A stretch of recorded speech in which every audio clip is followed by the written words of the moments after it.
We're broadcasting from the Middle Tennessee Electric Studios. Visit MTE.com. Middle Tennessee Electric, serving to make life better since 1930. Since 1936. This is the WGNS Action Line.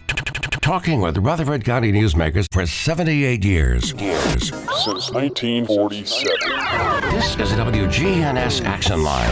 Now, your host, Scott Walker. Murfreesboro City Manager Darren Gore is with us in studio today. How are you? Hey, good morning. You're probably Scott. looking for the volume on that headphone set there. I am looking for. As long as you can hear me, I can hear you. I'm fine. But anyway, so you're working today. Yes. Here to answer calls and take, I won't say complaints, but take challenges over the phone and fix things if we need to. Traffic. Sure. One of those traffic-related items would be the extension of Cherry Lane, which has been an ongoing talk, and it's been approved over the years and part of the major infrastructure plan and even a name change. Yes, absolutely. So the main holdup on the Cherry Lane, and I'll call it the section between 840 and Memorial Boulevard. So maybe that's the eastern Cherry Lane. The name change, as you just mentioned, is, we'll call that, it was Cherry Lane, but between 840 and I-24, new road name, Stones Battle Parkway. It took a while for us to arrive at that, and got it through the Emergency 911 group that accepted that name. But let's say the 840 to Memorial part, it's been a couple of years to get some environmental permitting worked out with the Corps of Engineers through some wetlands, and we found some endangered species and actually had to do a road realignment, which did affect about a half a dozen residents that had to be relocated because of the road relocation, but that was all due to the environmental permits that were required through the Corps. That has been worked out. So the permits have been received. We are finalizing the last of the right-of-way acquisition requirements, and that should start construction. So that section between 840 and Memorial is really what people will see the most activity. We've been undertaking about 9 months now. We've had a plan because there's so many, the section between 840 and I-24, it really kind of got thrown into a little bit of a conundrum when we were dealing with TDOT and the Choice Lane project, and whether or not we were going to be able to actually get an interchange on I-24. The location that our major thoroughfare plan had shown, we had actually shown 2 interchanges on I-24. TDOT said that wasn't going to work. One of those was actually too close to 840, and they call it the weave between the 840 off-ramp and then an on-ramp to the new location. That weave distance was too short, so they wanted us to push it north. So we've done that, but there's still no guarantee that we're going to get that interchange. Well, that drastically affects the actual land use. If we get an interchange, you're going to see a lot of stuff commercial, like you would see at Medical Center Parkway, a lot of commercial land development. If we get a flyover bridge only and no interchange, so there's no access to I-24, the land use immediately around that area is going to be primarily residential. So we hired a consultant, and we've spent 9 months now working on a couple of scenarios, whether we get the interchange or we don't. A lot of environmental constraints on that road. You got the CS6 Railroad, you've got Overall Creek, you've got the West Fork Stones River. There's pre-existing development out there that we've got to kind of navigate through. So to make this 5-lane parkway between I-24 and 840, we did something that most people don't like the city to do. We told everybody, let's put it on hold. Everybody hold where they're at, and let's do a master plan. And how does this primary parkway need to weave through this area, avoid these environmental conditions, and let's create a secondary road network on how that needs to look so that we end up with something like a Medical Center Parkway 2.0, but much more master planned and much more deliberate and diligent on how we look at ingress egress into properties, how we space signalization. It's been a great learning experience for me. When we build that road, I have no idea. That's going to be sometime down the road, but you know what? We will have a great blueprint on where it needs to go and how we need to navigate those challenges. And once this, whatever is decided, once this is built, it's going to be like downtown Atlanta almost, with all the intersections of interstate, coming together. It's a big project. It's a big project, and something I always remind people, one of the first questions I got when I was interviewing for the city manager position is kind of, what's your economic development strategy, right? And that's got to be a tough question. It's a tough question. It is, and it was kind of it was tough in a way, but it was again in an if then kind of situation. If we get our water resource recovery facility expanded, then we can continue economic development. If we don't get our water resource recovery facility, also known as wastewater plant, sewer plant, if we don't get that expanded, our economic development strategy is very different, because you're not going to be able to continue to connect people to sewer. That's a kind of a backdoor way for me to introduce the fact that I think we're in good shape there. I think we're going to get that permit, and we're going to get that next expansion. And that expansion is primarily going to allow for this Cherry Lane corridor and Stones Battle Parkway corridor to continue. Of course, we still have a lot of everything going on in the Blackman area and Highway 96 down to Highway 99. And, we want business to continue to grow as usual. I know people get agitated with the growth in some regards, but with all the development coming in, the property tax and the commercial tax has really allowed the existing residents here we've had a very stable property tax base for 30 plus years, and the sales tax that this is the Medical Center Parkway and the new Buc-ee's coming up, and all these developments these commercial developments that are occurring really do help supplement our revenues as a city. So they're helpful. And that new Buc-ee's, that's really coming along fast. In the beginning, I kind of questioned, are they ever going to start construction out here? And now they've got concrete walls up and everything. It's funny because even before I was city manager, I started sending out a little blurb every 6 months or so about the progress, so that people wouldn't. A lot of times utilities get blamed, like, oh, CUD had to relocate their water line, and that caused the delay. And Murfreesboro Water Resources didn't get the sewer line out there, and that's caused all the delays. And so I kind of kept my thumb on that pulse, and honestly, I think all the utilities worked very well to prepare the site. There were some gas line relocations and some water line relocations. I mean a 20-inch water line, so it wasn't a minor water line relocation. But mostly what kind of kept that, I would call it the most delayed, if you had anything to point a finger at, it was just getting those on-ramp, off-ramps, and the signalization and the property transfer between TDOT right away and the Buc-ee's, and getting that interchange prepared for the traffic that's about to come. That really was what took the most time. It's got to be interesting working as a city manager, and when you look at the vast landscapes of different projects that are out there or in the works or maybe in negotiations, it's interesting to see how the community views certain projects and how they look at them differently, like Buc-ee's. It's almost like an amusement park coming to town, the way people talk.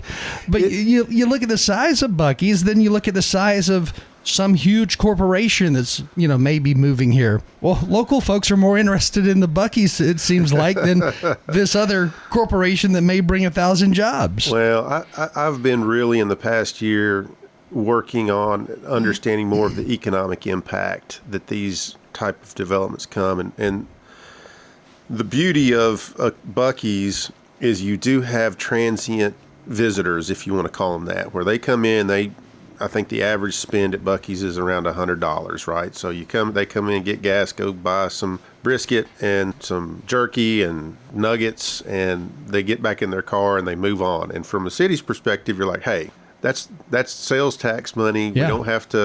There's no police, fire, public safety, public work, infrastructure needs there. They just come in and come out. And so that, from a revenue standpoint, you think, hey, we like that. Now, obviously, we want people to enjoy their brief experience in Murfreesboro. And when you talk about corporations or companies investing in our we want to nurture that. We want to invite that, because it does create jobs. And one of the things we're telling TDOT, even with this choice lane, is like, hey, if you allow the interchange, it creates more commercial and industrial potential, which keeps people here. People don't have to travel up and down I-24 to get to Nashville to go to work. We'd like to create jobs here in Murfreesboro so we can keep the people here in Murfreesboro and avoid that congestion on I-24. And again, good paying jobs. We work closely with the Chamber of Commerce. We work closely with Main Street Murfreesboro. We're trying to help revitalize downtown, create opportunities so that it creates jobs, it creates recreational hospitality type industries, and keeps people here. Some folks are city managers over cities where nothing ever happens. There's no growth. There's no change in those cities. What's it like being in that captain's seat, if you would, with all of this growth and all of the changes going on? Because we have been and continue to be one of the fastest growing cities in the South, if not the nation. It's humbling at times when you realize how much is going on and that you do have a part to play in it. But Scott, I'll be honest with you, I'm a big believer in servant leadership, and so I see my role as, again, as a leader, you have to cast a vision, and you have to be clear about the mission of the city and what do we want to be, what does our culture want to look like, what is our core values, and you want to get buy-in there. And once you get buy-in on the vision and the mission, then my job is to basically equip, let people run and do their jobs, and give them the right tools and equipment. Of course, the city council is such a great council because they support so much of everything we need, and so they're the ultimate servant leaders, right? And I'm just kind of trying to be that medium between the council and the operational components of the different departments, and ultimately we're here to provide service. The residents are our customers, and we want to be good service conveyors. To get ahead of that, I'm a big strategic planning guy. I think that if you don't have a strategic plan, if you don't have a 5, 7, 10-year roadmap, then you get too reactive to things. You're having to so if you will get ahead, like this master plan is a great example.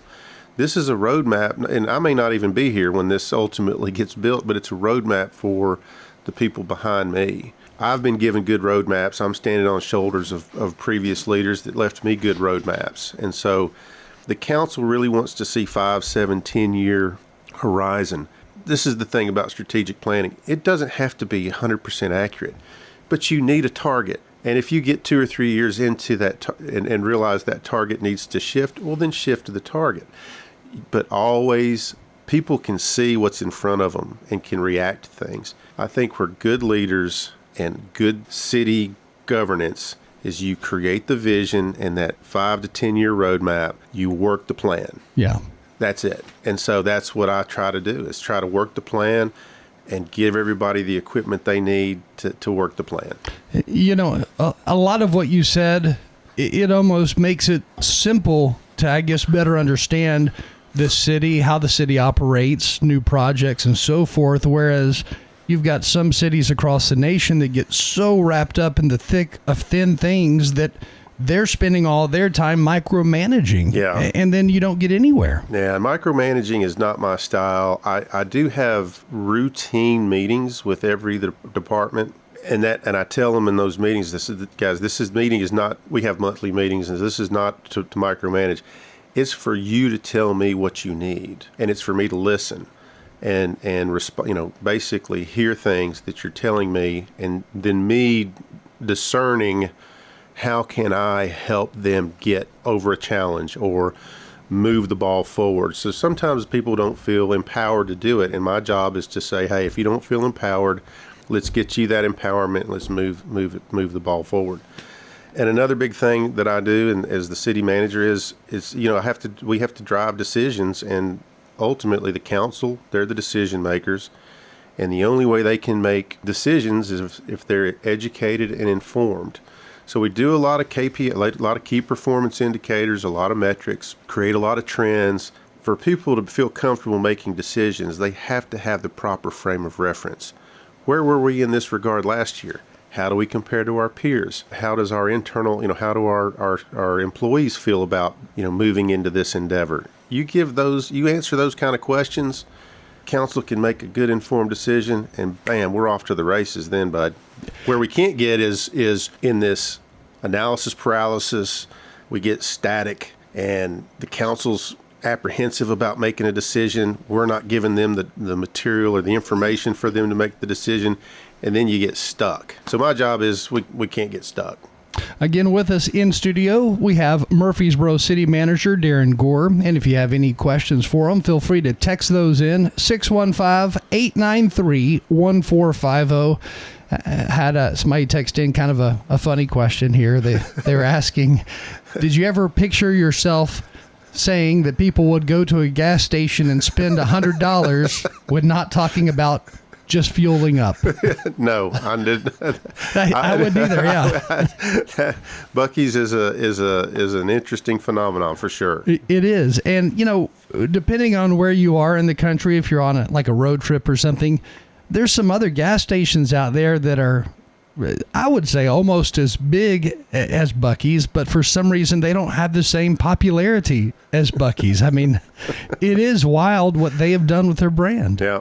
Well, and the clean bathrooms, I know, always entice my wife to say, hey, let's stop at Buc-ee's, because she knows the bathrooms are super clean. Yeah, any gas station with clean bathrooms is like heaven, That's right. When you're on a road trip, for sure.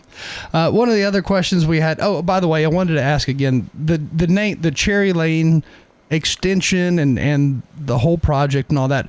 A section of it's going to be called, is it Stones River Battle Lane, or is it Stones Battle Parkway? Stones Battle Parkway. Yep, okay. That's it. And we'll have that in complete master plan is going to be coming out January, this next month or two. It'll be published, and everybody can see what we've been working on the last 10 months. It's neat when you're able to take, a situation, a circumstance, something that happened in that community, and then name a roadway or a parkway after that in order really to bring more tourism light to the area. Absolutely. There's a lot of Stones River battlefield names, Battlefield Parkway, Battlefield Drive. There's a lot of different things. And Stones Battle was one that hadn't been taken, and we just felt like, that in that area and the history of Murfreesboro, that it was appropriate.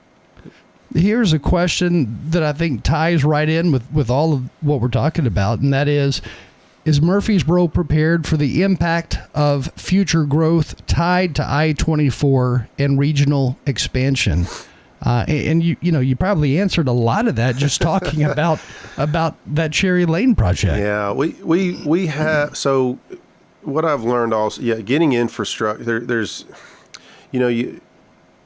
I don't want to say you can never make everybody 100% happy, but I think one of the big complaints that we receive, and it's a tough one to swallow because I've been on the inside and seen how hard we've worked to try to get infrastructure prepared for the growth. Get roads wide enough, get utilities prepared, get it where people can get from destination, A to B as quickly and efficiently as possible. And that is our goal, is to get the infrastructure ahead of the growth. That's why we're talking about this big master plan for this whole new corridor. We've got a major thoroughfare plan. We have short-term, medium-term, and long-term improvements identified there. We've got a transportation group that works wonderfully with TDOT, who have secured plans or monies from the state. Around $25 million. Now the city's match is going to be about $25 million to get Old Fort Parkway widened. We're in discussions with TDOT about the same issue with Memorial Boulevard, because if you can think about Cherry Lane coming from 840 to Memorial, think about where it comes out right now on Memorial. Memorial's a 2-lane highway. Yeah, we got to get that widened to a 5. I mean, you can't put, it's like putting I think of it in hydraulic terms. It's like you can't put a 24-inch sewer pipe into an 8-inch sewer pipe. I mean, that would be a problem. That was a problem. That backs things up.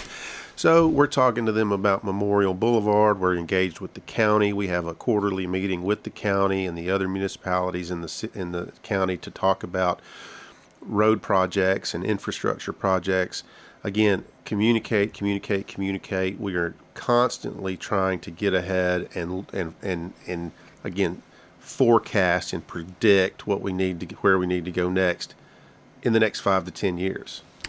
Just a few years ago, when the whole Cherry Lane extension conversation really began to blossom, was when I believe it was Sazerac, or I forgot how to pronounce it. Yeah, Sazerac, that's right. The brewery that was going to build there, or the distiller. That's right. Right. They make, I forgot what kind of rye whiskey. Yeah, sure. Whatever became of that, and is that still on the drawing board? It's funny. We've tried to schedule a couple of sit downs with them over the past few months. They're in Louisiana, is that right? Yeah, they actually have some. They've got an operation up in Laverne right now.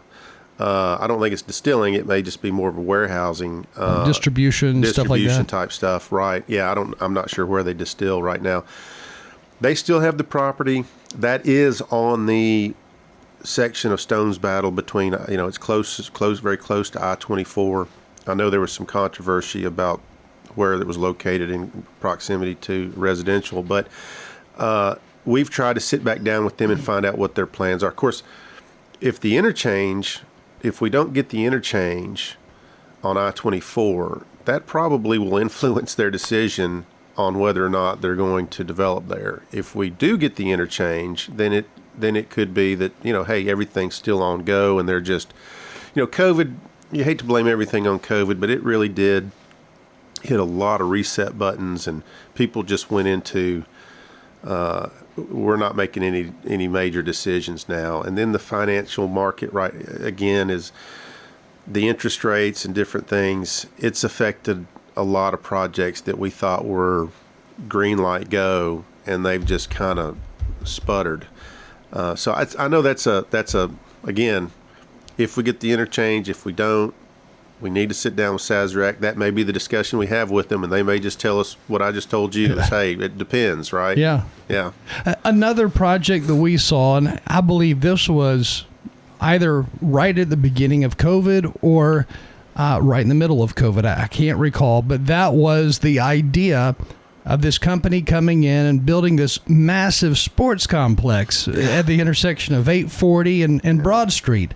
Now, luckily, we dodged a major bullet there because those folks, well, they're under federal indictment right now. Yes. I don't know if they've gone to court yet because of something that was very similar in Arizona that they built. Right. Yeah. No, that we like you said, there, but for the grace of God, go I. They, God kind of helped us avoid. It helped us avoid a significant problem. Yeah. So I will say I was excited about the opportunity. It looked like a great opportunity, and what they built in Mesa. I know people have been there. It's still a fabulous, beautiful venue. Ballpark and baseball, softball, it's everything. a beautiful venue.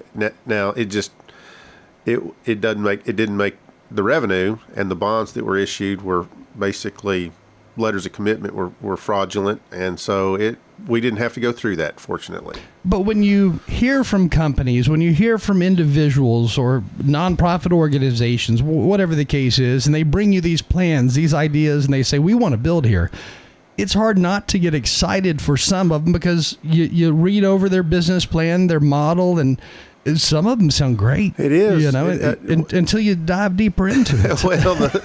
Well, again, economic development is the mantra that I've been trying to learn and embrace. So I'm an engineer, right? So I like very tangible, factual, commitment-driven agreements.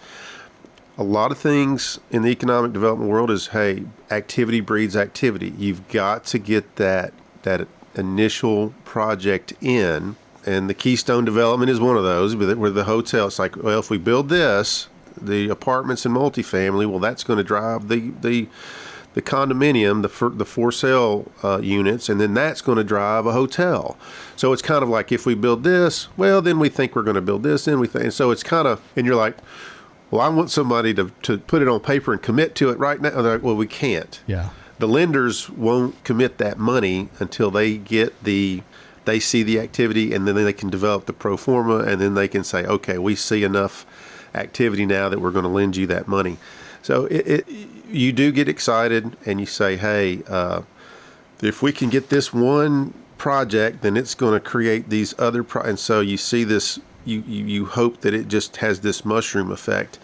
And that's what we're hoping really for downtown. A lot of the things we're trying to do downtown is, if we can start building some of these things, then it's going to really create a vibrancy. Of course, the Town Creek project, that's got to be completed by around October of 2026.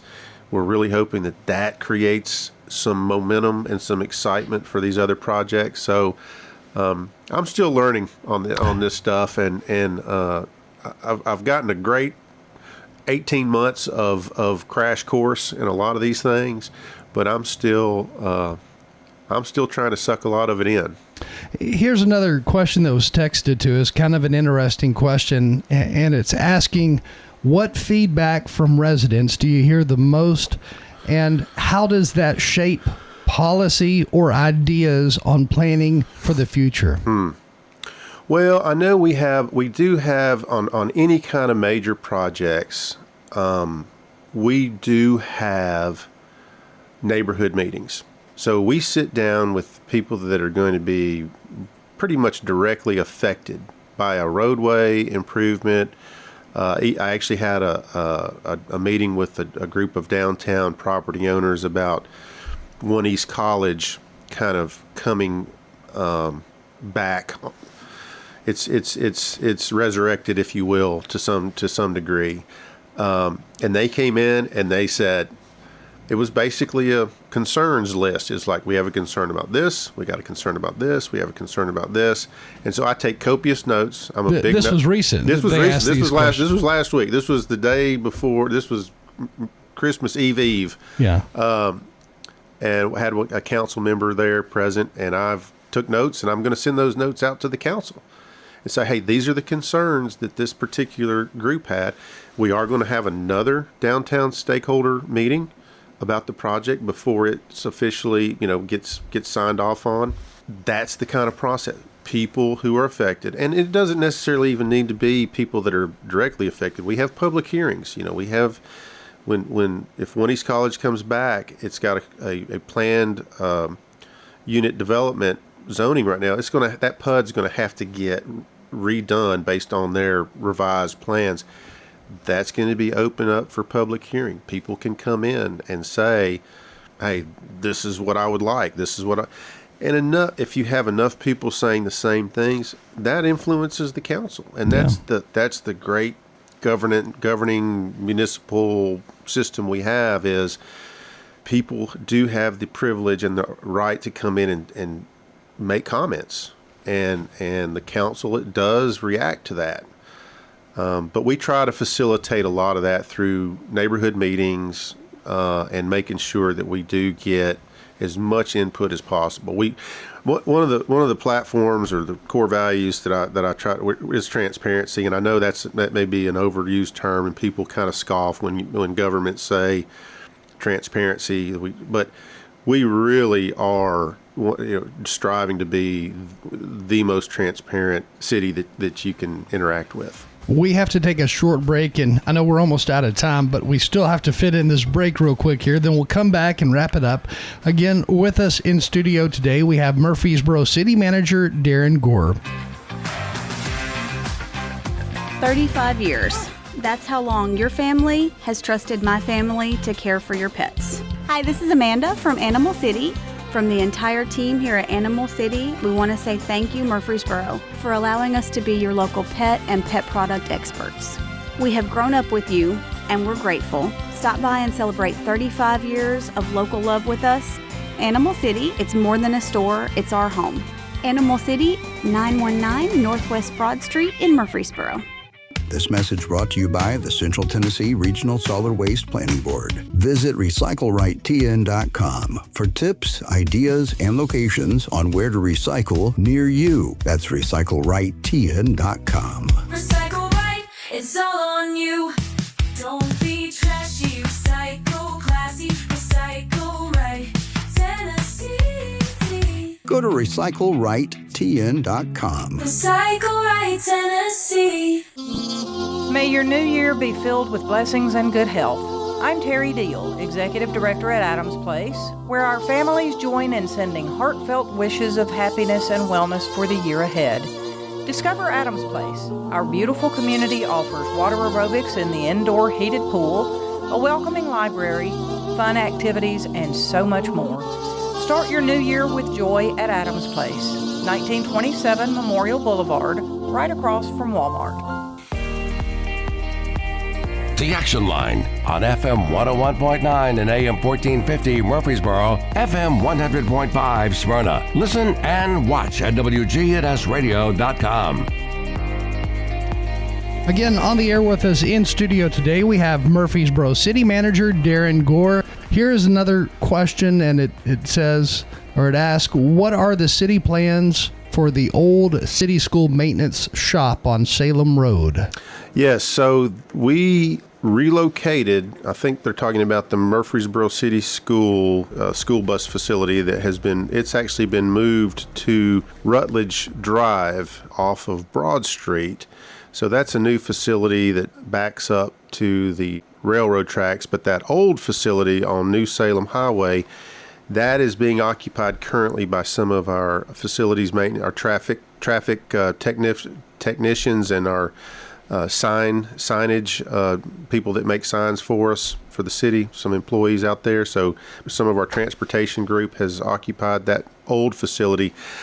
But I will say that old facility is very strategic in regards to a planned connection. If people know where Tommy Bragg Drive is, where it crosses the West Fork Stones River and then kind of dead ends, well, ultimately, Tommy Bragg Drive is going to have a flyover over I-24, and it's going to come in and connect back into New Salem Highway.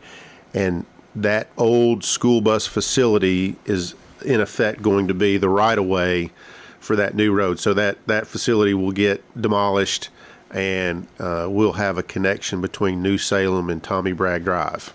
And another question, and again, we don't have a whole lot of time, but another question here is asking about emergency services, and as neighborhoods expand further out, what are future plans going to be for further emergency services? Well, I'm assuming that's public safety services, fire and police. And one of the, again, getting back into kind of the strategic planning nature of what the city does, is we have created population projections and growth projections, and accompanying that, we have headcount projections for how many police officers we think we're going to need over the next 7 to 8 years, and how many fire stations and firefighters we're going to need over the next 7 to 8 years.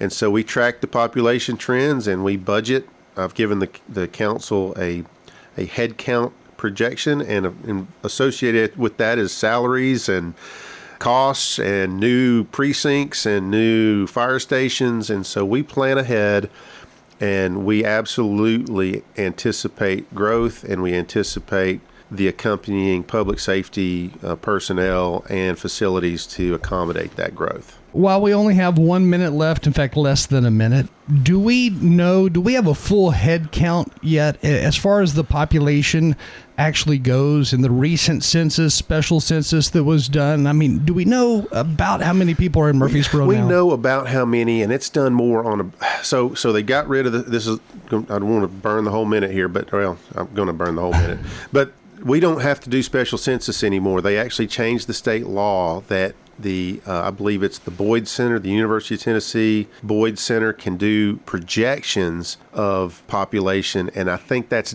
based on all of the facts that we've got cell phones, and we've got different ways to measure population now versus doing special censuses, so that we're going to actually get state shared revenue based on projections versus actual special census. But right now, about what, 180, 185,000? Yeah, I'd say 175,000. Okay, 175,000. That's where I would place us around right now. Well, we are out of time. Darren Gore with us, City of Murfreesboro, City Manager. Thank you for joining us. Thank you so much.